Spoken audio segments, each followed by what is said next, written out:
जय हिंद सभी साथियों को। गुड इवनिंग, नमस्कार, वैभव पे आप सभी का स्वागत है। आशा आप सभी अच्छे होंगे, अपनी तैयारी को बहुत अच्छे से कर रहे होंगे।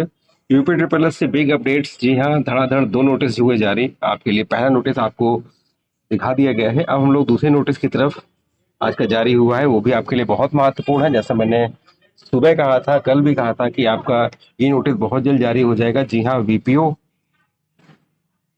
1468 का डीवी का नोटिस आपका जारी हो गया है। वो पूरी प्रक्रिया क्या है तो आइए देखते हैं। देखिए, वीपीओ 1468 पदों पर चयन है तो ऑनलाइन आवेदन आमंत्रित किए गए थे। ऑनलाइन आवेदन सबमिट करने की तिथि 12/6/2023 थी और 1468 पदों के सापेक्ष डीवी हेतु 6113 अभ्यर्थी का परिणाम 17/10/25 को घोषित किया गया था और 7/2/26 को आयोग के द्वारा विभिन्न विज्ञापनों के अंतर्गत आहर्ता अभिलेख परीक्षण हेतु समय समय पर शॉर्टलिस्ट होने वाले अभ्यर्थियों को सूचित किया गया था कि आयोग की आधिकारिक वेबसाइट अभिलेख करने संबंधी विस्तृत सूचना प्रकाशित की जाएंगे। उस क्रम में 6113 अभ्यर्थियों से ग्राम पंचायत अधिकारी पद हेतु अनिवार्य अर्हता आरक्षण आज से संबंधित प्रपत्र प्रमाण पत्र अभिलेख केवल आयोग की आधिकारिक वेबसाइट निर्धारित पोर्टल से अपलोड किए जाने का निर्णय लिया गया है। उस क्रम में प्रश्नगत विज्ञापन के अंतर्गत आपका जो डीवी है वो 7/4/2026 से यानी 7 अप्रैल 2026 से आपका डीवी शुरू होगा। अभिलेख अपलोड कर सकते हैं और अपलोड करने की अंतिम तिथि 6/5 मतलब पूरा पूरा एक महीना है। प्रश्नगत विज्ञापन के अंतर्गत अर्हता अभिलेख परीक्षण हेतु चिन्हित अभ्यर्थियों द्वारा आयोग की आधिकारिक वेबसाइट पर अपलोड करने हेतु महत्वपूर्ण निर्देश ये देखिए हैं। केवल आपको अपलोड किए जाएंगे, अन्य किसी माध्यम से स्वीकार किए नहीं किए जाएंगे। अभिलेख अपलोड करने का लिंक केवल निर्धारित तिथि तक ही सक्रिय रहेगा, मतलब आपका 7 से शुरू होगा और वो 6 मई तक आपका चलेगा। अभिलेख अपलोड करने हेतु निर्धारित अंतिम तिथि के पश्चात प्रेषित किए गए अभिलेख स्वीकार नहीं होंगे तथा अभिलेख अपलोड न करने वाले अभ्यर्थियों के चयन पर विचार भी नहीं किया जाएगा। तो लॉगिन करने हेतु अपनी विज्ञापन के सापेक्ष पंजीकरण संख्या प्रविष्ट करेंगे और आपके मोबाइल नंबर और ईमेल पर ओटीपी प्राप्त होगा। उक्त ओटीपी का प्रविष्ट करने के उपरांत अभ्यर्थी लॉगिन कर सकेंगे। ये आपकी प्रक्रिया है।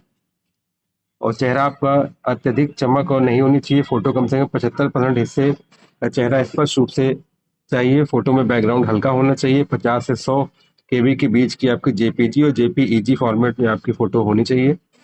और अपलोड करने, देखिए, विज्ञापन के अंतर्गत आवेदित पद हेतु निर्धारित अर्हता के सापेक्ष अभिलेख अपलोड करने हेतु निर्धारित अंतिम तिथि तक पोर्टल पर अपलोड करने होंगे।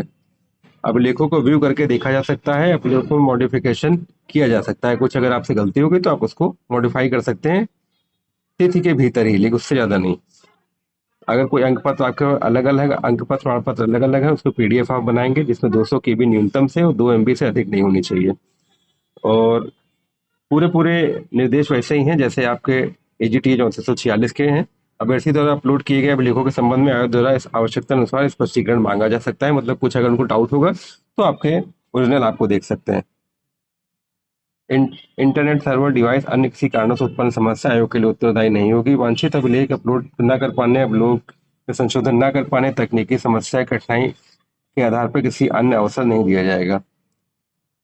आहर पाए जाने की दिशा में संबंधित पद है तो नियमानुसार चयन कानूनी कार्रवाई की जाएगी। अर्थात अभ्यर्थी अपलोड किए जाने हैं तो विशेष अतिरिक्त सतर्कता बरतना, मतलब बहुत आराम से, बहुत ध्यान से, जल्दबाजी न करें। ठीक है, तो आपके लिए बहुत महत्वपूर्ण आपका नोटिस जारी हो गया। 6113 अभ्यर्थियों के लिए बीपीओ 1468 पद के लिए आपका डीवी 7/4 से शुरू होकर इसकी अंतिम तिथि 6/5/26 है और आपके सभी डॉक्यूमेंट्स वही होंगे जो फॉर्म भरने की आपके लास्ट डेट के डॉक्यूमेंट थे, वही सारे डॉक्यूमेंट्स आपके होंगे।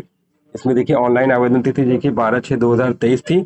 इसी डेट के पहले तक के आपके सारे डॉक्यूमेंट्स होंगे। बिल्कुल ऐसी अपडेट्स के लिए रोजगार के साथ अवश्य जुड़े रहें। जय हिंद, जय भारत।